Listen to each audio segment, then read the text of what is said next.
నమస్తే అన్న అందరికీ నమస్కారం. గురుకులంలో చదువుతూ ఉన్న ఒక బాలిక గర్భం దాల్చింది. వివరాల్లోకి వెళితే అనంతపురం జిల్లాలోని ఓ సాంఘిక సంక్షేమ గురుకుల విద్యాలయంలో చదువుతూ ఉన్న బాలిక గర్భం దాల్చిన ఘటన ఆలస్యంగా వెలుగులోకి వచ్చింది. ఇంటర్ చదువుతూ ఉన్న ఆ బాలిక తాడిపత్రి మండలంలోని ఓ గ్రామానికి చెందిన యువకుడితో శారీరక సంబంధం పెట్టుకోవడంతో గర్భం దాల్చినట్లు అధికారులు తెలిపారు. విద్యాలయంలో బాలిక ప్రవర్తన, కడుపు పరిమాణాన్ని గుర్తించిన తోటి విద్యార్థినులు ఉపాధ్యాయుల దృష్టికి తీసుకువెళ్లారు. వారి విషయాన్ని తల్లిదండ్రులకు చేరవేశారు. తల్లిదండ్రులు యువకుడిపైన తాడిపత్రిలో పోలీసులకు ఫిర్యాదు చేయగా పోలీసులు కేసు నమోదు చేశారు. ఎఫ్ఐఆర్ లో 3 నెలల గర్భిణి అని నమోదు చేశారు. వైద్యులు పరీక్షించిన తర్వాత 7 నెలలు దాటినట్లు ధృవీకరించారు.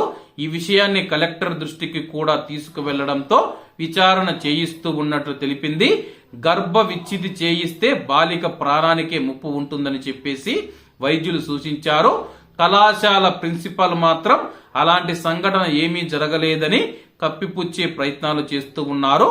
గురుకుల విద్యాలయాల్లో ఇలాంటి సంఘటనలు తరచూ చోటు చేసుకుంటున్న నేపథ్యంలో ప్రిన్సిపల్లు అప్రమత్తంగా లేకపోవడం విమర్శలకు తావిస్తూ ఉంది. ప్రస్తుతం పోలీసులు కేసు నమోదు చేసి దర్యాప్తు చేస్తూ ఉన్నారు. కాబట్టి అందరూ బాగుండాలి, అందులో మనం ఉండాలి. అందరికీ నమస్తే అన్న, జై హింద్.